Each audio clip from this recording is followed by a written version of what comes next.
History is broken.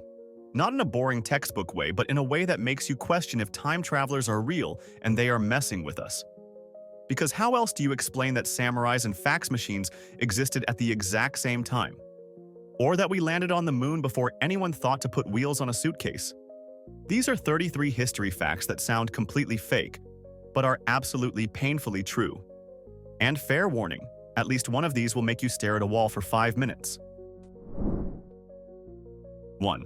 The fax machine was patented in 1843 by Scottish inventor Alexander Bain. Let that sink in. 1843. That is before the American Civil War, before the light bulb, before indoor plumbing was even a thing for most people. Meanwhile, the samurai class in Japan was not officially abolished until 1868. Which means, for about 25 glorious years, a samurai could have theoretically sent a fax. Abraham Lincoln was president until 1865. So yes, Honest Abe could have received a fax from the shogun himself asking about trade deals or whatever. The technology was primitive, basically using electrical signals to scan and reproduce images over wire, but it worked. So the next time your office fax machine jams and you curse the technology, just remember that thing is older than the abolition of feudalism in Japan. 2. Chainsaws were invented to help with childbirth. And no, that is not a typo from a horror movie script. In the 1780s, two Scottish doctors named John Aitken and James Jeffrey invented a small, hand-cranked chainsaw for a procedure called symphysiotomy. When babies got stuck during delivery and could not pass through the birth canal, doctors would use this device to cut through the mother's pelvic bone. There was no anesthesia, just a hand-cranked chain with teeth, sawing through bone while the woman was fully conscious. Cesarean sections existed, but were extremely dangerous and usually fatal at the time. So this was somehow the better option. It was only later, like decades later, that someone looked at the chainsaw and said, "Hey, you know what? This would be great for cutting trees." Humanity truly has a talent for inventing terrifying things first and finding reasonable uses for them later. 3.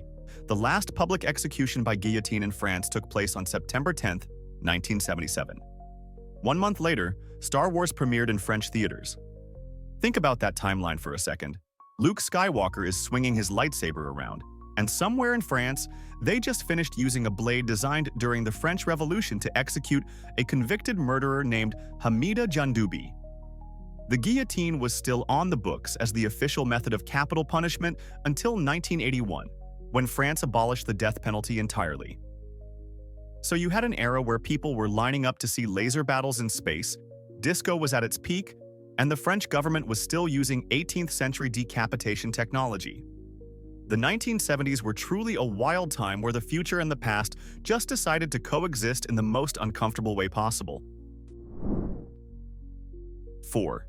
Nintendo, the company that brought you Mario, Zelda, and countless childhood memories, was founded in 1889. That is not a typo. To put this in perspective, when Nintendo opened its doors in Kyoto, Japan, making handmade playing cards, Jack the Ripper was still terrorizing the streets of London, and the Eiffel Tower was literally under construction. The company is older than radio, older than powered flight, older than both world wars. Fusajiro Yamauchi started the company selling Hanafuda cards, a traditional Japanese card game that had been associated with gambling and Yakuza. Nintendo would spend nearly a century as a playing card company before pivoting to toys and eventually video games in the 1970s. So Mario's corporate grandfather was basically a Victorian-era card shop owner who had no idea his company would one day dominate the global entertainment industry. 5. On July 20, 1969, Neil Armstrong and Buzz Aldrin walked on the moon, the pinnacle of human achievement, hundreds of thousands of engineers, billions of dollars, and the most complex machinery ever built up to that point. And yet, we did not invent wheeled luggage until 1970. Bernard Sadow, a luggage executive, was struggling through an airport with heavy suitcases when he saw a worker rolling a heavy machine on a wheeled platform. That is when the light bulb went off. We literally figured out how to escape Earth's gravitational pull, navigate through the void of space, land on another celestial body, collect samples, and return home safely. But nobody thought, hey, what if suitcases had little wheels on them? Saddam had to fight to convince department stores to even stock his invention. They thought it was unnecessary. We shot men to the moon but considered rolling luggage too innovative. Humanity is amazing and also deeply weird. 6. In 1932, the Australian government declared war on emus. Actual, real, flightless birds. And the emus won. Veterans from World War I had been given farming land in Western Australia. And when about 20,000 emus migrated through and started destroying crops, the farmers demanded military intervention. The government sent soldiers armed with Lewis guns, which are heavy machine guns, to cull the population. What followed was an absolute disaster. The emus scattered into small groups, outmaneuvered the soldiers, and could take multiple bullets without going down. After 6 days and about 2,500 rounds of ammunition, they had killed maybe a couple hundred birds. The operation was quietly called off, and politicians in parliament joked that the emus deserved medals for winning every round. The major in charge later noted the birds employed guerrilla tactics with remarkable effectiveness. Australia lost a war to birds. It is in the history books. 7. Napoleon Bonaparte, the military genius who conquered most of Europe, was once attacked by a horde of rabbits and ran away. This is not a joke. In 1807, after signing the Treaties of Tilsit, Napoleon wanted to celebrate with a rabbit hunt. His chief of staff, Alexandre Berthier, organized the event and gathered about 3,000 rabbits for the occasion. The problem? Berthier got domesticated rabbits instead of wild ones. When the cages opened, instead of scattering in fear like wild rabbits would, these fluffy monsters charged directly at Napoleon and his hunting party. They saw humans and thought, feeding time, not run for our lives. Hundreds of rabbits swarmed the Emperor of France. According to historian David Chandler, the rabbits demonstrated a finer understanding of Napoleonic strategy than most of his generals by flanking him from two sides. Napoleon retreated to his carriage and fled the scene, reportedly throwing rabbits out of the window as they tried to follow him inside. 8. Cleopatra lived closer to the invention of the iPhone than to the construction of the Great Pyramids. This is the one that breaks most people's brains. The Great Pyramid of Giza was completed around 2560 BC. Cleopatra was born in 69 BC and died in 30 BC. That means the pyramids were already about 2,500 years old when she was alive. They were ancient history to her. Meanwhile, from Cleopatra's death to the first iPhone in 2007 is only about 237 years. So if Cleopatra looked back at the pyramids, it would be like us looking back at something built 500 years before the Roman Empire even existed. The pyramids were old when history was young. Cleopatra lived in a world of advanced Roman politics, Hellenistic culture, and sophisticated philosophy. To her, the pyramids were mysterious ancient relics, not recent construction projects. Time is not a flat circle. It is a complete mess. 9. Ancient Romans used urine as mouthwash to whiten their teeth.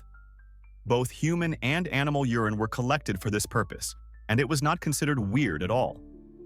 The ammonia in urine actually does have bleaching properties, so from a purely chemical standpoint, they were not wrong. The Roman poet Catullus even mocked a man for having suspiciously white teeth, implying he must have been gargling pee daily. Urine was so valuable for various industrial purposes, including tanning leather and dyeing cloth, that Emperor Vespasian actually taxed it. When his son complained about money coming from such a disgusting source, Vespasian held up a coin and reportedly said, "Does this smell bad to you?" The phrase, "money does not stink," comes directly from Roman urine economics.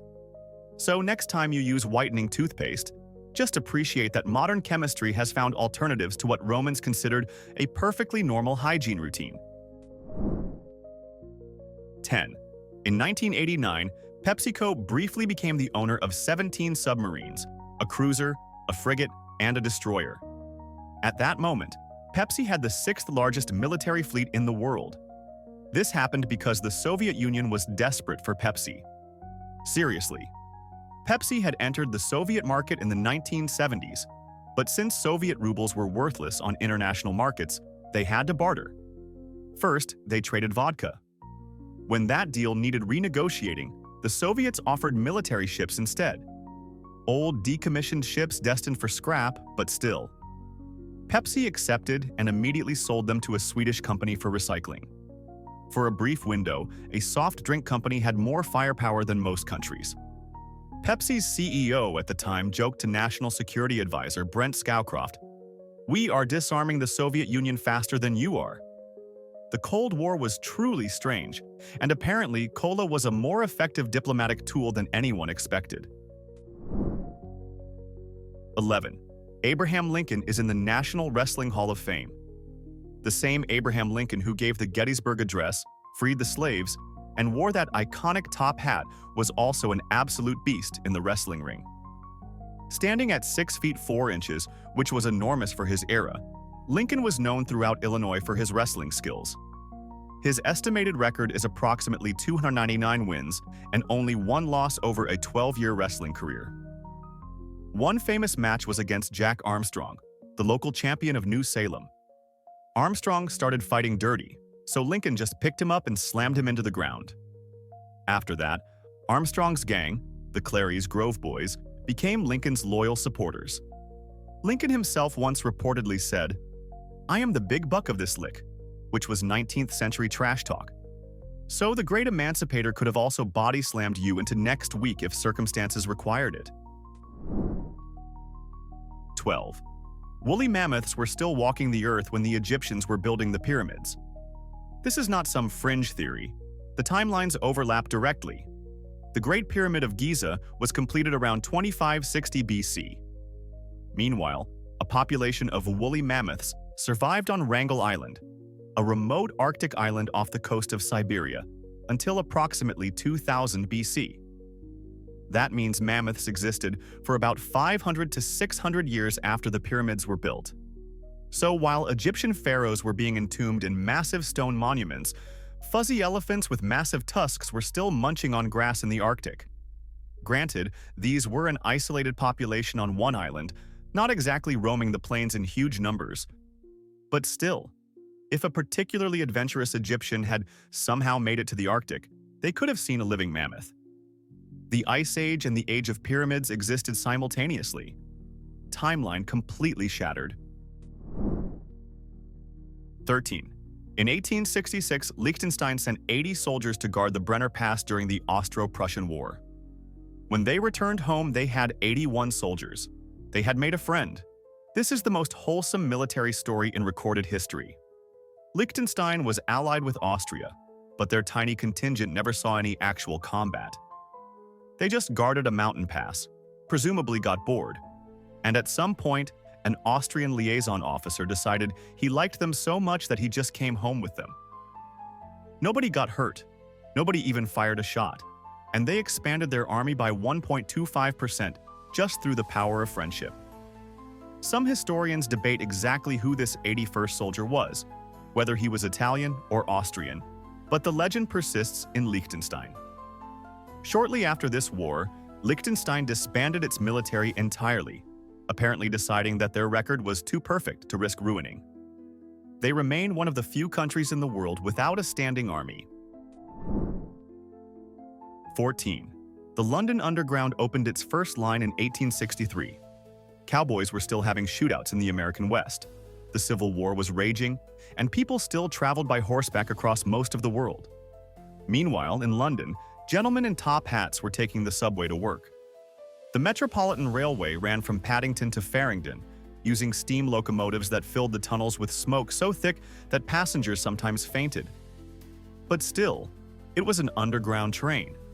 A full decade before the telephone was invented. The Wild West era that we romanticize with cowboys and outlaws happened simultaneously with Victorian-era commuters complaining about tube delays. Doc Holliday and Wyatt Earp were doing their thing while Londoners were reading newspapers on the tube. Civilization was just developing at wildly different speeds in different places. The future and the past literally coexisted on the same planet. 15. Before he became Pope Francis, Jorge Mario Bergoglio worked as a bouncer at a nightclub in Buenos Aires. The same man who now leads the Catholic Church and addresses millions from the Vatican balcony once stood at the door of a bar, checking IDs and throwing out drunk troublemakers. He was a young man working his way through school, and this was one of several jobs he held, including sweeping floors and running tests in a chemical laboratory. Bergoglio has been remarkably open about his humble working-class past, which is part of his appeal to many Catholics. It is quite the career trajectory, going from, "Sir, you have had too much to drink, please leave," to, "Bless you, my children." There is probably no other pope in history who had experience in handling rowdy Saturday night crowds, and honestly, that skill set probably helps when dealing with Vatican politics. 16. Sharks have been swimming in Earth's oceans for approximately 450 million years. Trees, the ones that grow on land with trunks and leaves, have only been around for about 385 million years, which means sharks are older than trees by about 65 million years. Sharks were cruising through ancient oceans when the continents were still smashed together in weird configurations and land was basically barren rock. They predate the dinosaurs by about 200 million years. They survived 5 mass extinction events, including the one that killed the dinosaurs. And they did all of this before any tree anywhere had figured out how to grow. When the first forests appeared, sharks had already been evolving for longer than modern humans have existed, times 1,000. They watched fish develop legs and crawl onto land. They are basically the permanent background characters of Earth's history, except they have hundreds of teeth and zero mercy. 17. In 1980, the city of Detroit gave Saddam Hussein a key to the city. The same Saddam Hussein who would later become America's enemy number 1, invade Kuwait, and spark the Gulf War. At the time, Iraq was seen as a potential ally against Iran, and Saddam had donated nearly $500,000 to a Chaldean church in Detroit, home to a large Iraqi Christian community.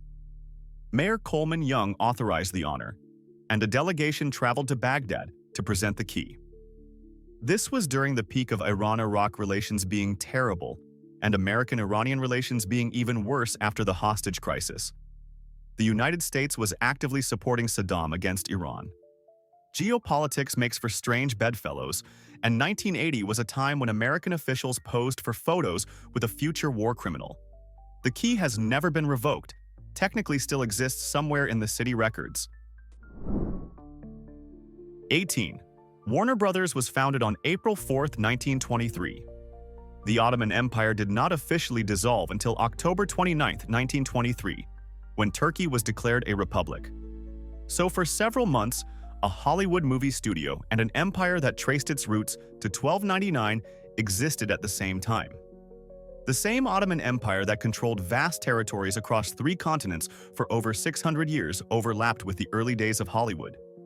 The Warner Brothers, Harry, Albert, Sam, and Jack were setting up their film studio while the last Ottoman Sultan was packing his bags. A few years later, Warner Brothers would revolutionize cinema with The Jazz Singer, the first feature-length talking picture. By then, the Ottoman Empire was just a memory. Entertainment was rising while empires were falling. Somewhere in 1923, you could have watched a silent movie and then picked up a newspaper about the final collapse of a medieval sultanate. 19.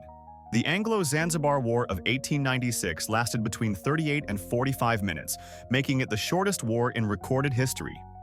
The British Empire demanded that the Sultan of Zanzibar step down. He refused.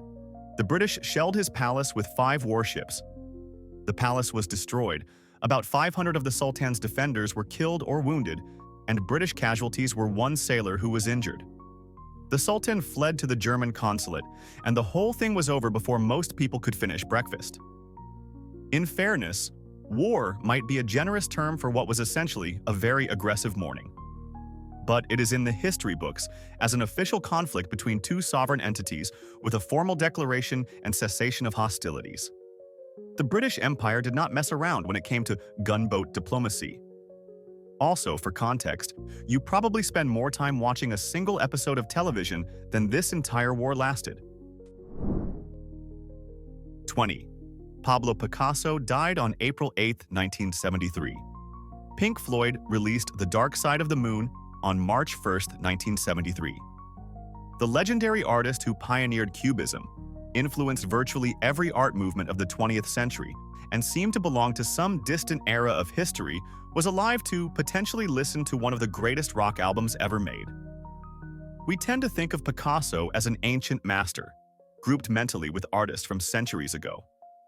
But he was very much alive during the Vietnam War, Watergate, the moon landing, and the rise of progressive rock. He painted Guernica and could have theoretically watched it on a color television. The 20th century stretched so long and changed so rapidly that people who seem like ancient history were actually living through things we consider modern. If Picasso had a radio in his last weeks, he could have heard Money or Time while painting in his studio. 21. Swiss women could not vote in federal elections until 1971. The same year Intel released the first microprocessor. The same year the Soviet Union put a space station in orbit. Humans were literally conquering space, and Switzerland, one of the wealthiest and most advanced countries on Earth, still had not figured out that women should probably have a say in politics. It took a referendum where only men were allowed to vote to grant women the right to vote. About 65% of Swiss men graciously allowed women to participate in democracy. And even then, one canton, Appenzell-Innerrhoden, refused to comply and did not let women vote in local elections until 1990, when the federal Supreme Court forced them. 1990. George H.W. Bush was president, the Berlin Wall had fallen, and one Swiss canton was still debating whether women counted as full citizens.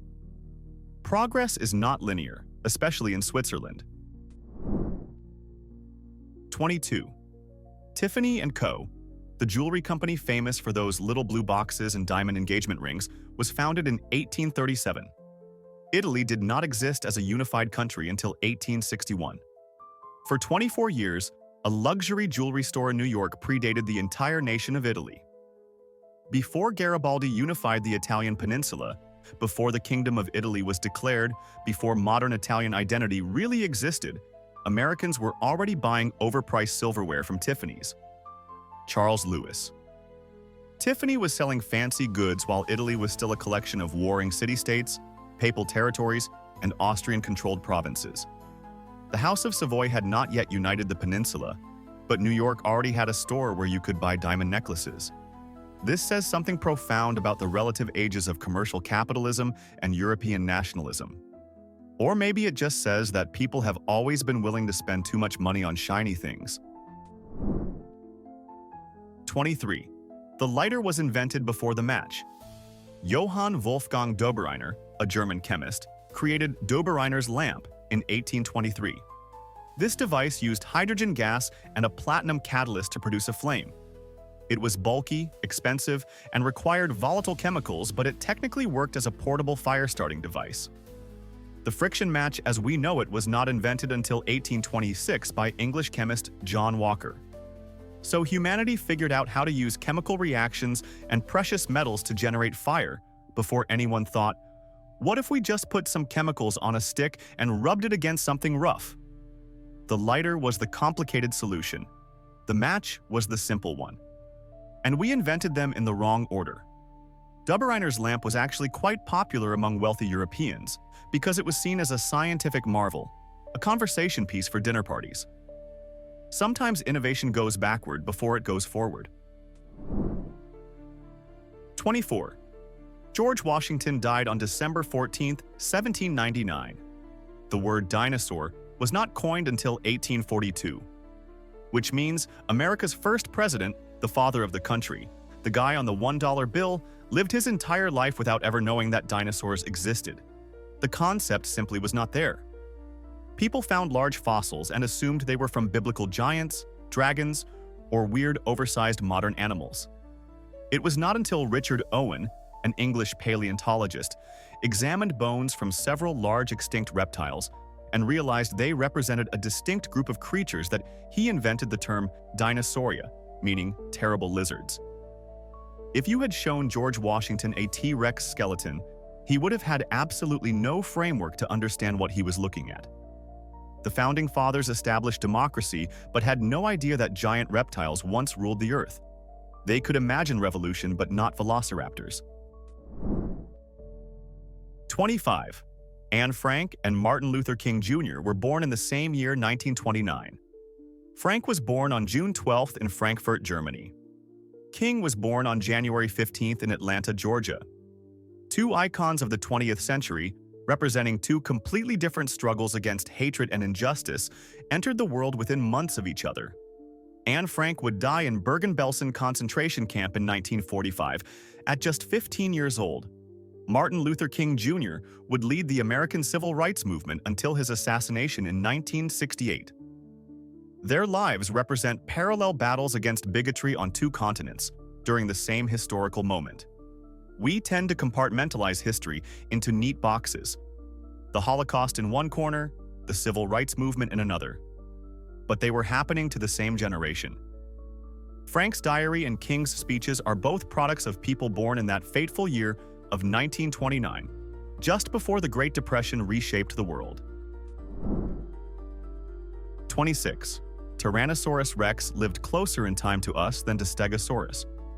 The gap between T-Rex and Stegosaurus is approximately 80 to 85 million years. The gap between T-Rex and modern humans is about 66 million years. So if a T-Rex could have contemplated Stegosaurus, it would have been thinking about an ancient creature from the distant past, much like how we think about T-Rex itself. All those movies and museum displays showing various dinosaurs hanging out together are lying to you. Dinosaurs did not exist as one big happy prehistoric family. They were separated by vast gulfs of time that make human history look like a blip. Stegosaurus was ancient history to T-Rex.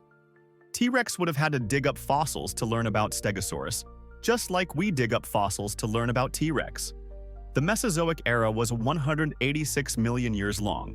That is a lot of time for dinosaurs to come and go without ever meeting. 27. Teaching at Oxford University started around 1096, making it the oldest university in the English-speaking world. The Aztec Empire was not founded until 1325, when the city of Tenochtitlan was established on an island in Lake Texcoco.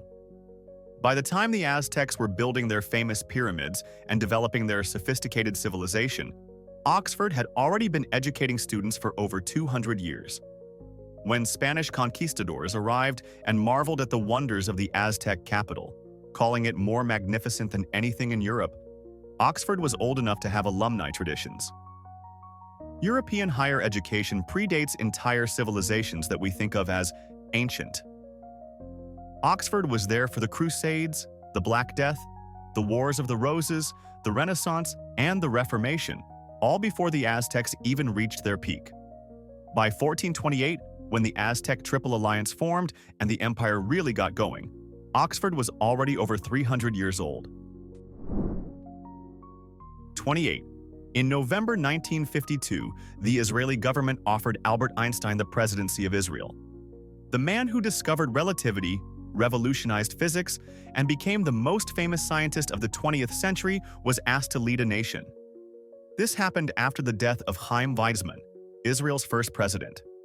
Prime Minister David Ben-Gurion felt obligated to offer the position to the greatest Jew on earth.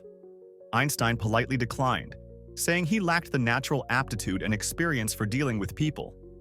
He was 73 years old and preferred spending his remaining years on physics rather than politics. The Israeli presidency is largely ceremonial, so Einstein would not have been running the country day to day. But still, imagine introducing yourself as Albert Einstein, President of Israel. He could have been both the father of modern physics and a head of state. Instead, he stayed in Princeton and kept working on unified field theory, which he never completed. 29. Sudan has more pyramids than Egypt. Egypt has about 118 to 138 pyramids, depending on how you count. Sudan has over 200, some estimates say up to 255, in its ancient Nubian lands. These are the pyramids of Meroe and other Kushite sites, built by the rulers of the Kingdom of Kush between roughly 700 BC and 300 AD. They are generally smaller and steeper than Egyptian pyramids, but there are just more of them. The Kingdom of Kush was a powerful African civilization that traded with and sometimes conquered Egypt. Yet almost nobody visits these pyramids. Egypt gets over 9 million tourists per year at the Giza complex. Sudan gets a tiny fraction of that. Some of the Sudanese pyramids were damaged by treasure hunters, most notably Italian explorer Giuseppe Ferlini, who demolished the tops of about 40 pyramids in the 1830s looking for gold. Marketing and instability have kept Sudan's pyramids relatively unknown. 30. Queen Elizabeth II and Marilyn Monroe were born in the same year, 1926. Elizabeth was born on April 21st in London, destined for royalty. Marilyn was born on June 1st in Los Angeles as Norma Jean Mortensen, destined for Hollywood stardom and tragedy. They actually met once, at a film premiere in London in 1956, when both were 30 years old. Two of the most photographed women of the 20th century, standing together, born the same year, living completely opposite lives. Monroe would die in 1962 at just 36, her life cut tragically short. Elizabeth would reign for another 60 years until her death in 2022 at age 96. One represented glamour, vulnerability, and the dark side of fame. The other represented duty, stability, and tradition. Same birth year, same era, same celebrity, but completely different trajectories through the 20th century. 31. Harvard University was founded in 1636. Isaac Newton did not publish his laws of motion and universal gravitation until 1687, in his book Principia Mathematica. That means Harvard was teaching students for over 50 years before the basic laws of physics were even discovered. What were they learning? Theology mostly, plus classical languages, philosophy, and whatever passed for science in the 17th century. The calculus that Newton would later invent did not exist yet. The understanding of how objects move, why planets orbit, why apples fall, none of that was written down in any textbook available at Harvard. Early Harvard graduates had no idea how gravity actually worked, except that things fell down. They were learning a version of reality that was about to be completely revolutionized by a guy in England who had not even published his major work yet. Education has always been playing catch-up with discovery. 32. The Methuselah tree, a Great Basin bristlecone pine in California's White Mountains, is approximately 4,850 years old. Stonehenge was constructed between roughly 3000 BC and 2000 BC. This means the Methuselah tree was already a growing seedling, perhaps a century or two old, when ancient Britons started dragging those massive stones across the landscape. The tree was alive when Stonehenge was built, when the Egyptian pyramids were completed, when the Bronze Age gave way to the Iron Age, through the rise and fall of Rome, the Middle Ages, the Renaissance, and the Industrial Revolution. It is still alive today, standing in a secret location protected by the U.S. Forest Service because they do not want tourists loving it to death. This single organism has been photosynthesizing through nearly 5,000 years of human history. It was ancient when Jesus was born and just kept growing. The tree has witnessed, in its silent way, everything. 33. The American Civil War ended in 1865, nearly 160 years ago. Yet as of 2024, there is still at least one confirmed child of a Civil War veteran alive, a man named William Poole, born in 1925 to a father who was born in 1844. That means a living person's parent fought in a war we consider ancient history. The generational bridge is staggering. Civil War veterans lived long enough to see automobiles, airplanes, and some even witnessed the atomic age. Albert Wilson, the last Union veteran, died in 1956, having lived through both World Wars and the beginning of the nuclear era. Someone who marched with Lincoln's army could have watched coverage of Hiroshima. The great-grandchildren of Civil War soldiers are still walking around today. History is not as distant as we think. It is connected by human lives, one generation handing off to the next in an unbroken chain that bridges centuries. So history is officially drunk. Chainsaws for childbirth, a soda company with a navy, and Napoleon running from bunnies. The timeline makes no sense, and I am here for it. Now drop your answer in the comments. What is the dumbest thing humanity invented or discovered before something obvious that should have come first? Wheels on suitcases took until 1970. There has to be something worse. Prove me wrong or prove me right. Hit subscribe if you want more chaos, and that like button is right there.